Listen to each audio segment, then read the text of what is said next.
everybody. As we go through this information, keep in mind that Nikola Tesla said that what was important was, what was it, frequency and vibration and energy. And as you look at this, remember, you might be looking at this, on your smartphone, your iPhone, whatever it may be, which can also tell you what birds are singing or what thunderstorms are going on in some other part of the world, and you hold it in your hand. And not that many years ago, it was not only magical to be able to do that, but it was impossible. And now you take it for granted. So this episode is about a couple of things, but one of them is a new oral history. And I'll read you what I wrote about it. And I think it'll be self-explanatory. The August 2022 MUFON Journal bore the headline, "Is Bigfoot an Alien Race?" In that journal, MUFON published my article, Sabe, a 21st Century Oral History Emerges. It had occurred to me, after listening to Steve Istall read emails for a couple of years on his channel, that Steve is using our version of modern technology to create an oral history concerning Sasquatch and similar bipedal beings. From time to time, emails will mention the oral history of First Nations people, and this led me to realize that humans from across the globe, from all national, racial, cultural, and social strata, are, possibly for the first time, sharing their experiences with giants out loud. So I needed to mention this to somebody, and I wrote about it. I said in the article, the stories update and validate the traditions of many indigenous cultures heretofore ignored and maligned by the mainstream. Thousands of voices are speaking out, unafraid of ridicule, sharing their unwanted encounters and searching for the truth, alongside hundreds of thousands of their fellow experiencers, forming what they call the Club of No Return. Here, from memory, in no particular order, is a partial list of this recently accumulated knowledge. Take from it what you will or leave it. The following list includes changes and comments not included in the MUFON article, and for your benefit, I'm not doing this from memory because I respect your time enough that I prepare my remarks in advance. Number 1. The Sasquatch beings are usually referred to as Sabe, a First Nations Ojibwe name for the beings without the Bigfoot pop culture nonsense. Number 2. Sabe is man, not Homo sapiens, but a bipedal intelligent being with the power of language and the ability to reason in the abstract. The mind of man, if you will. And that's a reference to the Baha'i writings, by the way. These beings are not animals.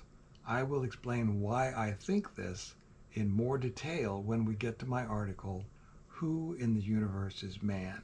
That'll be one of the episodes upcoming very shortly.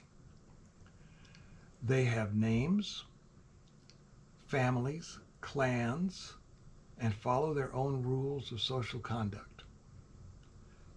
Number 4, they seem to respect the mention of the Creator. When frightened by them, Christian Sabe experiencers call upon Jesus and rebuke Sabe, ordering them to cease some of their undesirable behavior.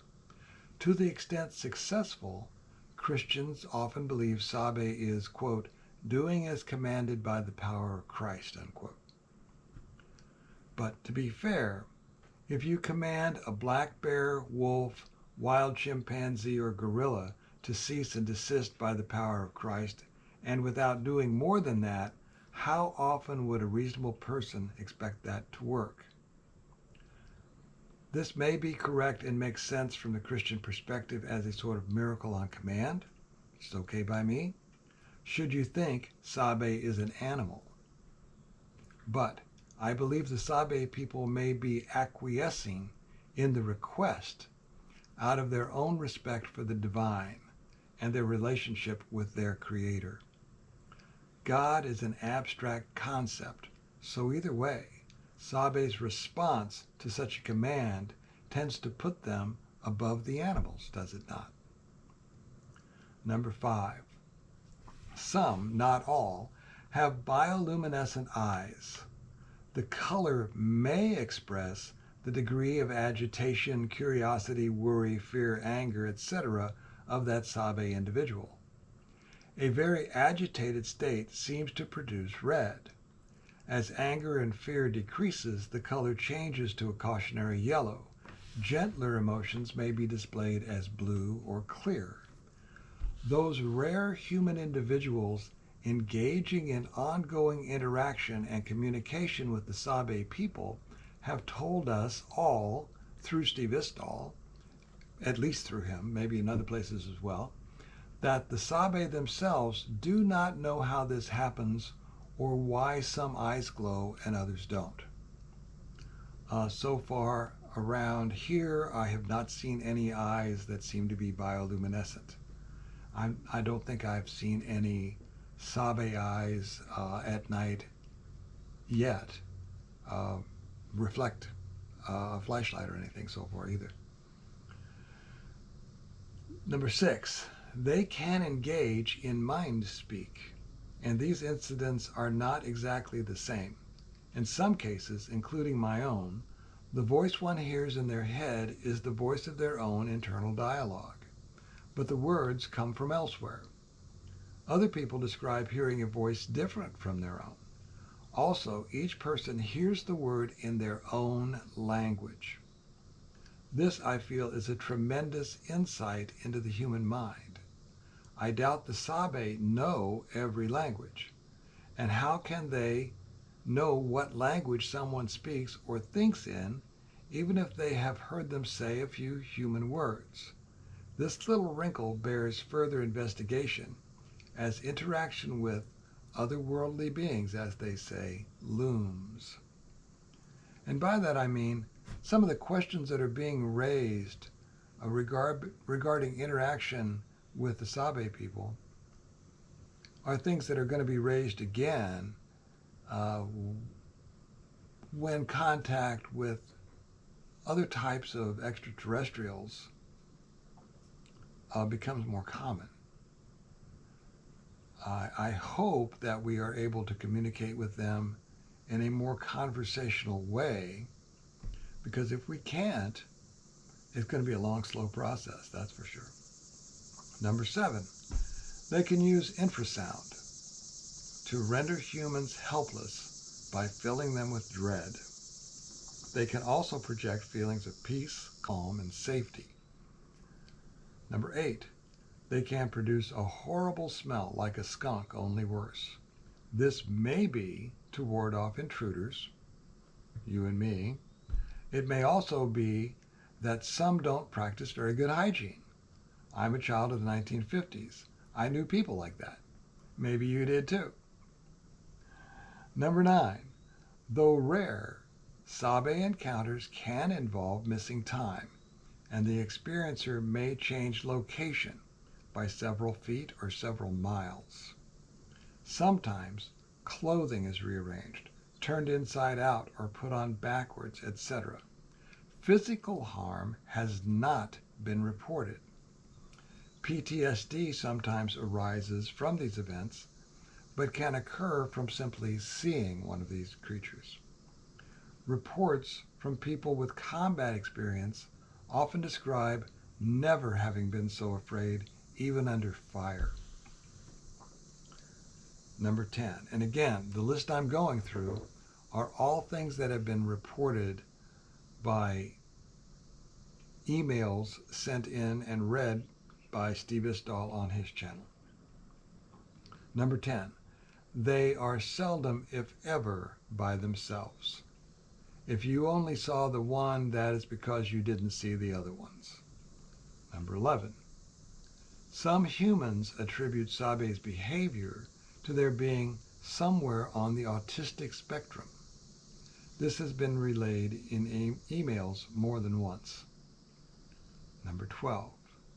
At least some are interdimensional. They have appeared out of and disappeared into thin air right in front of people. Tracks often just stop in the middle of an open field. Campers hear tree limbs crashing as Sabe approaches their camp at night, only to find no damage the next morning. My thought is that possibly, as the interdimensional portal opens for the Sabe, the sound of Sabe tearing up Jack comes through from the other dimension. The damage heard was not actually done where the listening human was located, but this is merely a guess. I have no clue if that's what's going on. But no one knows what's going on, really. Number 13. Some may be able to disappear by cloaking themselves while not changing dimensions. First Nations tradition often describes them as shapeshifters. Many people reporting in by email have said they were sure they were looking at a bear or a rock or a tree until it stood up and walked away. This could, in some instances, simply be the mind trying to associate the visible shape with something common or understandable. And I think that's very true, because the first time that I saw one of these things, I told myself I had seen a bobcat running across the road right in front of my truck one morning, chasing a deer. Deer went flying past. A second later, this other thing went flying past. And I told myself, well, it must have been a bobcat. It was the same color, although I didn't see any spots, and it was a big, blocky animal on all fours, flying by, and I didn't see a tail. So the lack of a tail and the kind of reddish-brown color made me think it had to have been a bobcat. But then, and Sabe was not on my radar at the time. This was across from Louisiana, Missouri, where the Momo flap occurred in 1972-3. But the longer I think about it, and after having finally looked up photos of bobcats running, hey, you know what? No matter how fast they go, they look like a bobcat running. And that this thing looked like a cartoon on rails. It was amazing. Maybe I'll put the image that I drew of it up. Very bizarre look. And so that thing of trying to have the visible shape be something common or understandable, that's what I'm getting at here, because it looked like a cartoon went by in front of me. Number 14, they follow rules. Human ignorance of those rules is no excuse. Hence, the hitchhiker concept. If you go looking for them, they may feel invited to come visit you. You live in Manhattan, and I don't mean Kansas. You live in downtown Manhattan, New York. So nice they named it twice. They don't care. They seem to go wherever they want, whenever they want. Number 15, they have incredibly good eyesight and see in both the visible spectrum and infrared that we know of. They see the infrared light of a trail camera just as they see a street light. They see the single candle power flick of a Bic lighter from incredible distances, like a mile away. Number 16, they have a sixth sense and seem to know the instant you see them and exactly where you are, so they look directly into your eyes. 17, they don't kill us or harm us, even though they easily could. They seem to abide by some higher, interstellar perhaps, law that, in that regard, unless you kill one of them, violence, actual or threatened, toward the Sabe is not recommended. Most hunters, after having an experience, make two incompatible statements. Many say they will never go again into the woods unarmed, and from now on they will always have available whatever seems to them to be overwhelming firepower. And then, in the next breath, they say no matter what gun you have, it probably isn't enough. Number 18. There is a bell curve of good ones and bad ones as with humans. Some are okay to interact with if you are brave enough. Others wantonly destroy livestock, pets, and property. These get rebuked. The Sabe are aware of who in their clan or neighboring clans is good and who is not. Their roars may be warning humans of the approach of an unsavory bad Sabe. Number 19, they can be very territorial. They can also be very neighborly. 20, they are everywhere. Mountains, desert, wilderness, farmland, woodlands, swamps, near towns and cities, everywhere. 21, orbs, UFO, and other paranormal activities sometimes accompany Sabe sightings. 22, the Sabe genome has been sequenced by way of hundreds of samples. Mainstream science claims otherwise, but remember pre-Tic Tac, we were alone in the universe and the only habitable planet because all life needed liquid water at the surface. The scientists were right then too and said so. You probably saw it. It was in all the school books. Number 23. When you go where Sabe might be, it doesn't hurt to let them know your intentions are good, that you mean them no harm and wish to be left alone. You can do this by offering them your thoughts or by speaking aloud to the woodline. When I do it, I prefer to be alone so I don't look crazy, and I speak respectfully as I would to any neighbor who I share the area with. 24, and the last one in our list. Once you see a Sabe or recognize an encounter, it changes you, and you may have more encounters. It seems very likely that they tag you or adopt you. The more knowledge you have going in, the more likely the experience might be positive rather than terrifying. Excuse me. So, a very diverse international community has arisen, thanks to social media and a few brave individuals, to pool their information and experiences regarding this particular being. From listening to their stories, I have realized that my own ongoing experiences with Sabe go back to my childhood on the Illinois farm where I live now. This is a big part of why I wrote this story instead of some other. As far as our current human civilization timeline goes, they have always been here. It is no different where you live, wherever you live. I return briefly to my research into the sacred texts of an obscure Eastern religion. Quote, "Know thou that every fixed star hath its own planets, and every planet its own creatures, whose number no man can compute." End of quote. That's a big number. Statistically, then, the odds for existence were always in Sabe's favor. I also found this, quote, "There must assuredly exist both spiritual and material relationships among the countless universal beings. And although our present methods and sciences cannot detect these relationships among the universal beings, their existence is nonetheless clear and indisputable."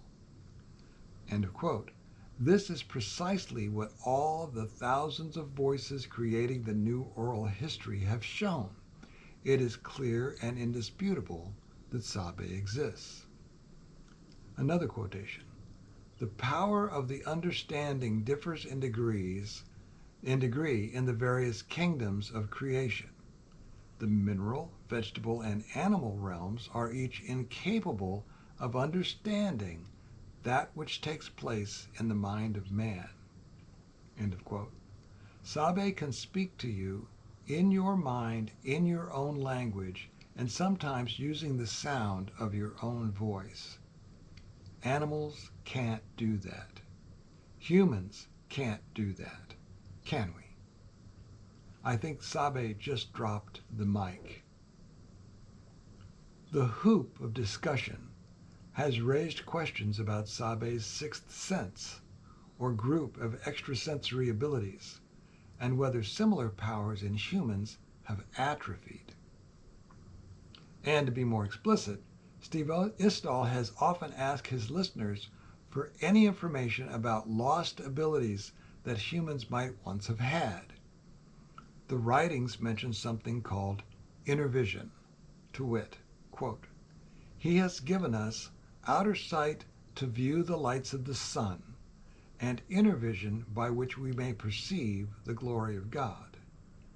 He has designed the outer ear to enjoy the melodies of sound, and the inner ear wherewith we may hear the voice of our Creator. Therefore, we must endeavor with heart and soul in order that the veil covering the eye of inner vision may be removed, that we may discern his mysterious graces and realize that material blessings as compared with spiritual bounties are as nothing." End of quote. Thus, our power of inner vision is covered by a veil that can be removed. Easier said than done, perhaps, but Sabe has done it, or so it seems. The following paragraph concludes the article that I wrote for MUFON, and it said this: "In ufology, cryptozoology, forbidden archaeology, the missing, etc., the evidence is usually staring us in the face, as Sabe sometimes does. Despite a frightened status quo being in complete denial, grassroots experiencers have at last found a way to share their Sabe sightings, encounters, interactions, theories, and knowledge from around the world directly with each other without fear of ridicule, through hearing everyone's emails read right out loud in an emerging oral history. Some remain anonymous for various reasons, just as many do not. Deny or accept, it's your choice. Either way, the proverbial cat is purring on our lap right here, and the bag is way over there." I was really happy that MUFON included an article briefly summarizing some of what the human collective has learned about these people. This was 2022. My own experiences in 2023 would lead to some strange new interactions that very few humans have yet to comment upon. And I think I'll leave that there. And next time we'll get to who in the universe is man, probably. So, hope you enjoyed that. Thanks for being here, and I will see you next time.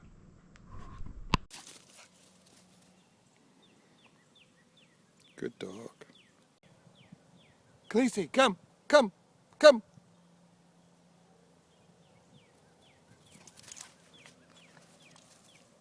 Good dog.